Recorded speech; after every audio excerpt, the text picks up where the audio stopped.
Magandang umaga mga kahuwan. Narito na ang ulat sa panahon today. Sa kasalukuyan po ay patuloy pa rin ang pag-iral ng easterlies. Ito po yung mainit at maalinsahang hangin na nanggagaling sa karagatang Pasipiko at nakakaapekto po siya sa buong bansa. Although kung makikita po natin dito sa ating latest na satellite animation, ay mamamataan pa rin po natin itong mga kumpul na kaulapan more on dito po sa may southern portion ng Mindanao. So dahil po sa epekto ng easterlies, maaring maranasan pa rin yung mga pag-ulan sa katimugang bahagi ng Mindanao area. Meanwhile, patuloy pa rin po ang maaliwalas at mainit na panahon ngayong araw sa nalalabing bahagi ng ating bansa. Kung may mga pag-ulan man, ay mga panandalian lamang po ito ng mga thunderstorms na mas madalas nararanasan sa hapon o sa gabi.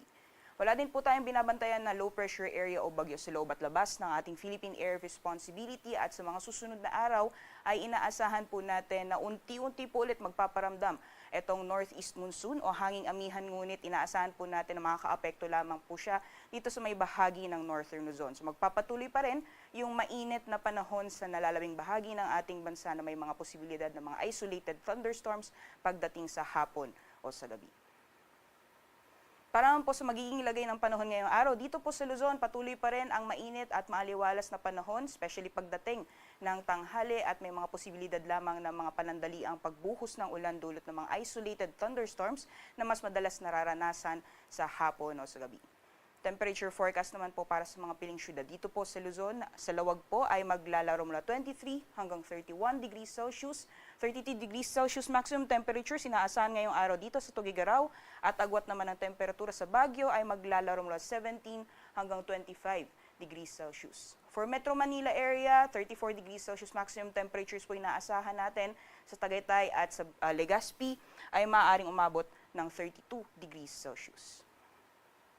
So magiging lagay naman po ng panahon for Palawan, Visayas, pati na rin po sa Mindanao.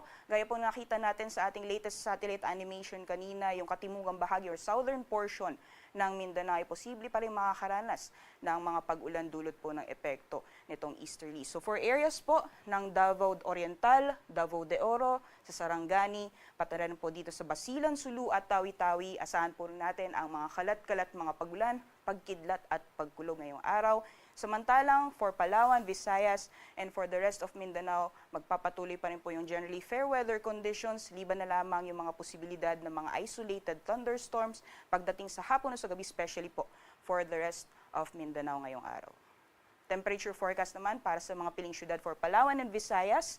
Agwat po ng temperatura sa Kalayaan Islands, maglalaro mula 26 hanggang 33 degrees Celsius, 26 to 32 naman para sa Puerto Princesa. At dito naman po sa Visayas for Iloilo, maximum temperatures po natin maaaring umabot ng 33 degrees Celsius, 31 degrees Celsius for Metro Cebu at sa Tacloban naman ay maaaring maglaro mula 24 hanggang 32 degrees Celsius. For Mindanao area naman po, para sa Zamboanga at Metro Davao, yung temperatura po natin maaaring umabot ng 33 degrees Celsius at para sa Cagayan de Oro, agwat ng temperatura ay maglalaro mula 24 hanggang 31 degrees Celsius.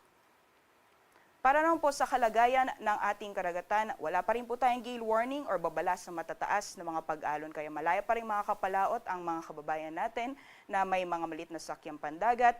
Although asahan pa rin po natin ang moderate to rough or katamtaman hanggang sa maalon na karagatan sa may silangang dagat baybayin ng Visayas at Mindanao. Maaaring maranasan pa rin ang moderate to rough seas dyan po sa nasabing areas.